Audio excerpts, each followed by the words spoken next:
Hey guys, nice to meet you officially. Nice Dennis to Avila meet from Puerto Rico. How are you? Nice to meet you. Yeah, really good, thanks. I think you need one of these in your collection. Oh, I'm not sure about that, man. Sophie, how are you? How are you? Doing good, doing good. Amazing to talk to you guys. Congratulations on the film. Thank I you. had I had so much fun. It was genuinely very interesting to see the story of death following you, but completely different from what we had seen from other films. So congratulations on everything. Oh, So that's great. I'm gonna start with you, Corin. Every production obviously has its challenges, but filming in Toronto during a strike, that kinds of add another layer. How Yeah. did those specific challenges bond the cast and crew? And is there like a particular win from that period that you're proud of? Did you say particular win? Yeah. Yeah. Oh man, I think the particular win was getting through the movie and making it and it's still resembling, what we all wanted it to be because it was just incredibly hard. I mean, with regard to the strikes, we were lucky to have a Canadian-Irish co-production that was able to be being made during the strikes. But that also meant that, you know, this crew in Toronto were just phenomenal and everyone was just giving it their all and I just remain very thankful. It was incredibly cold. It was sort of Toronto, November, December, January.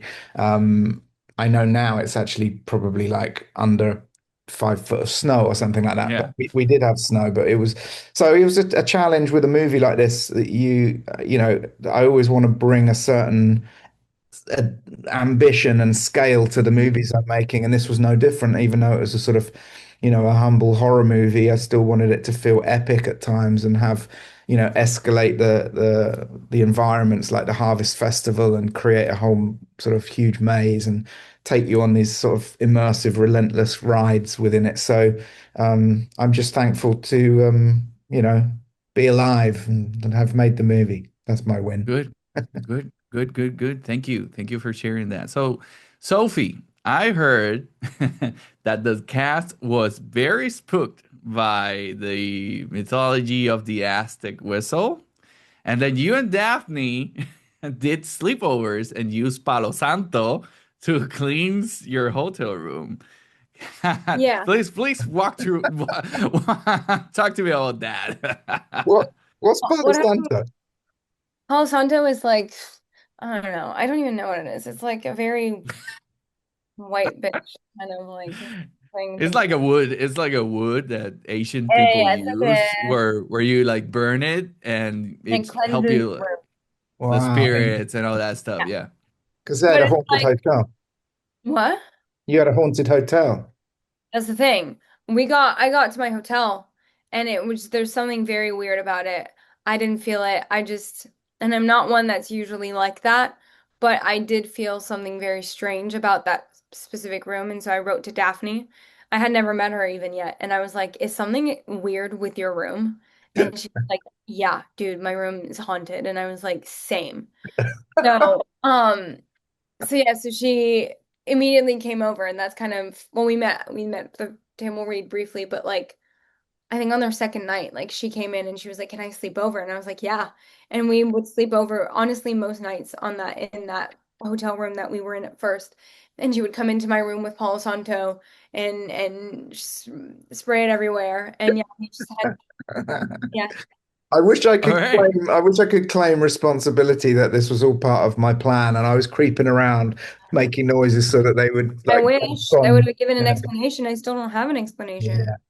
Yeah. So that how did those sleepovers, help you build the relationship behind the scenes with Sophie, with Daphne, sorry, to do the final film because you guys are in a relationship in the film and that's something that you need to have like chemistry and all that.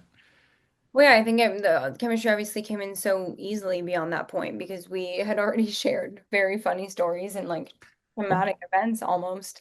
Um, and so yeah, I mean, we started kind of doing everything together. We That's the beauty of when you go shoot a film on location and you're so remote from all of your friends and your family that your co-stars kind of become those people for you. And so we would just do everything together. We go grocery shopping, we go to Pilates, we did everything. And so we became very close, and I think that relationship and that honesty that we had obviously kind of transcribed on screen very easily.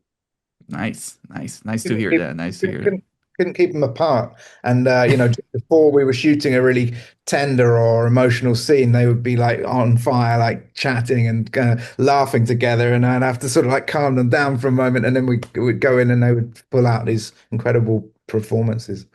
Oh, that's good because there's sometimes people working they don't like each other and they have to do these scenes and all that stuff. So that's good that you guys had that chemistry Yeah, behind the scenes. for Now, sure. Corin, let's talk about the design of the Aztec death whistle, Yeah, right? yeah, You had to collaborate with concept artist Daniel Carrasco.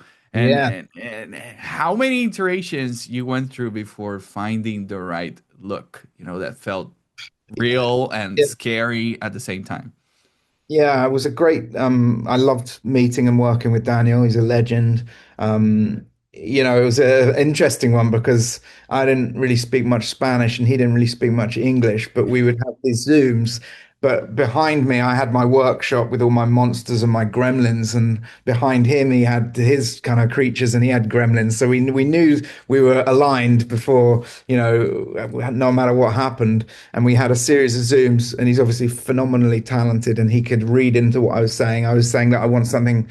It needs to be iconic. It needs to be almost a lead character in the movie as well as the cast. It needs to hold up in close-ups. It needs to feel ancient, sacred, carry a weight. It needs to have an expression that can change, even though it's going to be an inanimate object.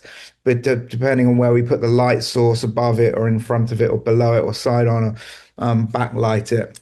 And so he took all this on board, and I want it to be aged as if it's 1,000 years old, and lots of people have handled it, and it's inscriptions and have a little mechanical element to it. So he just came back. He would come back with 10 designs. We would go back through. I go, I like this bit and that bit, not that bit, and I'd draw into it, and we go back and forth, very organic process, like casting as well, and like finding the look. Because who's to tell when you've found the right look? I just knew, when I saw it, it would, it would be the look. And then we had to take that and then sculpt it, and the prop makers had to make it. So, we were also up against it with time. We were heading into production. So this is what we ended up with, and I'm very, very proud. It's one of my favorite props I've That's um so cool. ever It's seen. scary. It's Yeah. just scary to look at it. So, thank you for sharing that story. Sophie, t talk to me about the escape room. I read about that escape room and how you guys went through that, before the production. How was that and how it helped you to understand, your character and the entire story? It was fun. I mean, it was such a clever way of bonding. I feel like usually you go through like reading the script, and we did all of that, and we did to some extent some rehearsals, but this was such an organic way of finding our characters and getting to do the escape room the way that like Ellie would, and you really kind of saw each character's true colors when because there was conflict. We had to resolve conflict, which is what we are gonna have to do in the film. And so I was trying to be very practical and like logic and like and keep my cool, and like Daphne was a bit more hectic and like rushing everyone, and like Grace was kind of just not really doing anything and not paying attention. And so it Yeah. was like seeing the script come to fruition finally, and kind of um the group dynamic kind of form before our eyes. Nice, nice. I was very proud, like a proud teacher, kind of watching over the class. But I was able to just see, it made me very kind of relaxed after that because I could see this was all going to be fine. They were already enjoying playing in their roles, and, having like Rel kind of trying to flirt with Grace, but Dean getting in the way and getting a bit pissed off with him, and Sophie and Daphne giving each other sort of little side eyes because they're just sort of trying to catch each other's attention. So it was a really organic thing. I didn't tell you though, my original plan before that was I wanted to take you on a 2-night camping trip. Like Oh, That just would have been really fun, actually. yeah, just us in the forest, and I inspired by something I did over in England, but we couldn't. The producers wouldn't let me in case something went wrong. uh, Sophie has experience from Yellow Jackets, Yeah, so Yeah, exactly. We probably I'll had bring you back into the forest. I don't want to.